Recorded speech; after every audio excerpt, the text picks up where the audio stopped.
Саламатсыздар ма, құрметті оқушылар. Бүгін біз алгебра 8-ші сынып 3-37 есепті ашармыз. Мына жерде мына функцияның графигін салу керек. Бұл жерде бізде бастапқы функция y-тен 1 бөлінген x деген функция болса, бұл бізде гипербола болатын. Гипербола деген сөз ол бізде қалай болатын еді? Координаталық жазықтықты алатын болсақ, мынау x өсіп, мынау y өсіп болсын, мынау 0 болсын.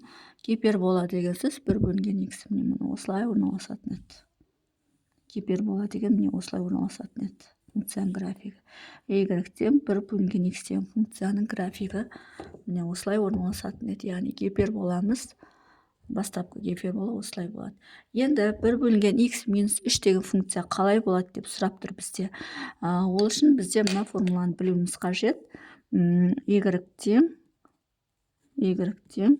k бөлінген x минус m плюс n деген функцияны білуіміз қажет. Бұл жерде mn деп отырғанымыз бізде асимптота өстері. Асимптота өстері деген не? Қазір түсіндіріп беремін. Но асимптота өстері k деп отырғанымыз ол бізде коэффициент, ал mn деп отырғанымыз x бойынша және y бойынша алынады деген сөз. Алдыңғы есептерде бізде парабола болған. Параболада ол mn бізде параболаның төбесі болған. Ал гиперболада бұл асимптота өстері болады. Айырмашылығы сол. Параболаның төбесімен шатастырмаңдар. Асимптота өстері. Енді қараңдар. 1 бөлінген x минус 3. Бізде бастапқы функция k-мыз 1-ге тең болып тұр. Мына жерде k-мыз 1-ге тең болып тұр. m-мыз жоқ бір жерде, m0, n-мыз минус 3-ге тең болып тұр. Яғни m0, n-міз минус асимптота өстері міне осы. m деп отырғанымыз x бойынша алынады, n деп отырғанымыз y бойынша алынады деп алдыңғы сабақтарда өткенбіз. m-нің 0 деген сөз, яғни x-тің 0 мына жер болатын болса, демек мынау бізде асимптота өсі болады. Яғни m 0 бойынша өтіп тұр.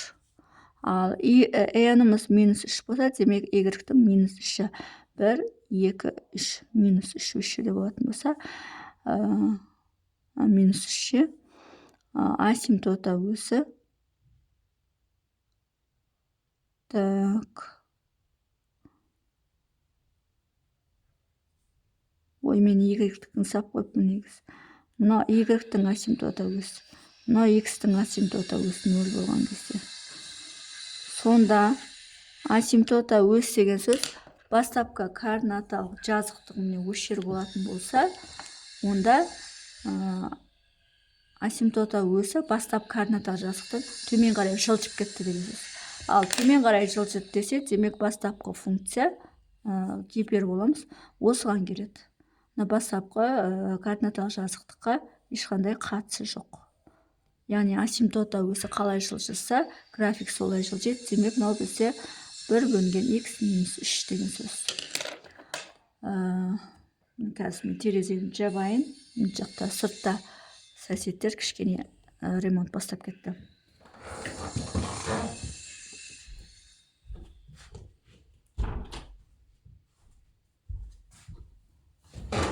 Кішкене дауыс азайғаншы секілді. Енді сонда бізде асимптота өсі деген сөз бастап координаталық жазықтық төмен түсіп кетті. Яғни mn бойынша m0 болған кезде мынау болады, n минус 3 болғанда мынау болады. Енді тағы бір мысал келтірейін.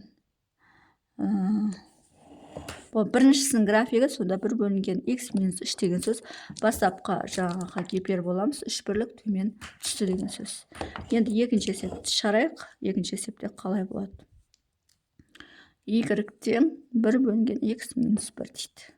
Енді мына жерде формулаға қарайтын болсақ, m-міз бізде 1-дің өзі болып тұр. m-міз 1-дің өзі болып тұр, ал n-міз жоқ мына жерде. n-міз 0 болып тұр. Олай болатын болса, бұл функцияның графигі қалай болады? Координаталық жазықтықты салайық. Так, координаталық жазықтықты салайық. Енді бастапқы координаталық жазықтықта y-тен 1 бөлінген x деген функцияның графигі мына жерде орналасады. Бұл автомат түрде. Бұл y-тен 1 бөлінген x деген сөз.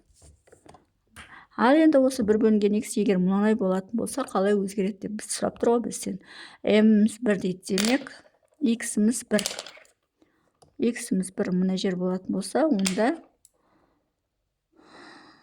асимптота өсім 0 болады. Яғни m тең 1.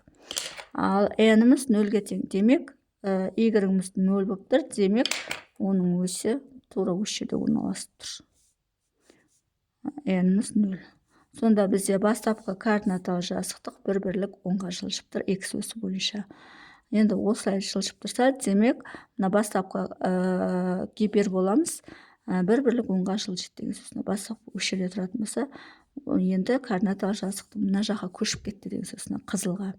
Демек, неміз осы жаққа қарай көшіп кетеді графигіміз. Сонда қызыл график бізде y-те 1 бөлінген x минус 1 деген график осылай орналасады.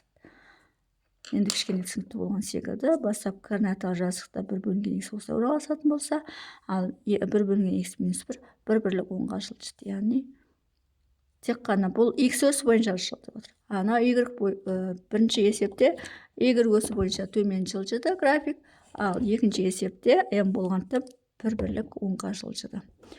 Енді үшінші есепті алайық. Үшінші есепте екеуі де бар. Яғни y тең 2 бөлінген x плюс 1 плюс 3 дейді. Яғни бұл жерде m да бар, n да бар. Демек, ол қалай өзгереді? m-іміз минус 1, n-іміз плюс 3. Ал енді бастапқы гипербола бізде 2 бөлінген x деп алатын болсақ, онда графигін салайық. Мұнда салайық. Так, мына жерге саламыз. Үшінші y тең 2 бөлінген x плюс 1 плюс 3. Көрініп тұр ма? Бастапқы функциямыз 2 бөлінген x деп алайық. Осы функцияның графигі мынау болатын болса, қалай өзгереді? Бұл жерде m-іміз минус 1-ге тең болып тұр, n-іміз 3-ге тең болып. Координаталы жазықтықты салайық. 0 болатын болса, енді бастапқы гиперболамыз 2 бөлінген x дейді. Мән бермей-ақ қояйық коэффициентке. Себебі осы жобада болады y тең 2 бөлінген x деген функция. 1 бөлінген x-тен кішкене айырмашылығы бар. Енді оны есептеп шығарған кезде көресің. Негізгі бастапқы эскизі міне осылай болады. Ал енді екінші мынау функцияның графигі қалай болады? m минус 1 дейді, яғни x бойынша минус 1 дейді. Демек, x-тің минус 1-і мына жер. Олай болатын болса, бұның несі асимптота өсіміне осылай орналасады. n тең 3 дейді. Демек, y-іміз 3. 1, 2, 3 мына жер болады. Демек, осы 3 бойынша тағы да не істейміз? Осылай n тең 3, мынау m тең минус 1 деген сөз. Демек, бастапқы координаталы жазықтық бір-бірлік солға, 3 бірлік оңға жылжып кетті деген сөз. Олай болатын болса, жаңа бастапқы 2 бөлінген x міне бастапқыдан осы жерде орналасса, енді мынау қажет емес, көгіміз қажет емес, біздің мына қызыл координаталы жазықтық бізге қажет болып қалады. Сөйтеді тағын тура сол график міне осының бойына үстіп орналастыра саламыз. Сонда бізде бастапқы график бір-бірлік солға, 3 бірлік жоғары жылжыды деген сөз. Не осылай орналасады. Енді төртіншісін шығаратын болсақ, y тең бізде 2 бөлінген минус 2 бөлінген x минус 3 дейді. Енді бұл жерде дұрыстап жазатын болсақ, минус 2 бөлінген x минус 3 плюс 2 деген сөз. Енді біз осы уақытқа шейін мынаның алдында минусы жоқ, координаталық жазықтықта минус жоқ гиперболаны салып келдік координаталық жазықтықта. Енді алды минус болса қалай болады? Бұл бізде y тең минус 2 бөлінген x деген функцияның графигі. Бізде плюс 2 бөлінген x болса, бірінші және үшінші ширекте орналасады. Ал егер минус 2 бөлінген x болса, ол керісінше екінші және төртінші ширекте орналасу керек. Басты айырмашылық сол. Сонда x мына жерге 2 болатын болса, 0 болатын болса, минус 2 бөлінген x деген сөз екінші және төртінші ширекте болады. Y тең минус 2 бөлінген x деген сөз. Осылай екінші ширекке, екінші және төртінші ширекке орналасады. Яғни оны алды минус болғандықтан. Ал егер плюс болатын болса, бірінші және үшінші ширекте орналасатын еді. Енді салдық бастап функцияны. Енді бұл жерде m-іміздің өзі 3-ке тең, n-іміз 2-ке тең болып тұр. Демек, x бойынша 3-ті алатын болсақ, 1, 2, 3 мына жер болатын болса, асимптота өсіміне осылай орналасады. n тең 2 деген сөз 1, 2 мына жер болатын болса, n бойынша осылай орналасады. n тең 2. Мынау m тең 3. Яғни бастапқы функциямыз 3 бірлік 10-ға 2 бірлік жоғары жылжыды деген сөз. Бастапқы координаталар жазықтық мына жаққа көшіп кетті деген сөз. Олай болатын болса, мына -2 бөлінген x деген функцияның графигі автомат түрде былай осылай орналасады. Яғни ол не істеді? Бастапқыдан 3 бірлік 10-ға 2 бірлік жоғары жылжыды деген сөз. Сонымен есептің шығар жолы осындай. Егер есептің шығар жолы түсінікті болса, лайк басып, комментарий жазып, каналыма тіркеліп кетсеңіздер болады.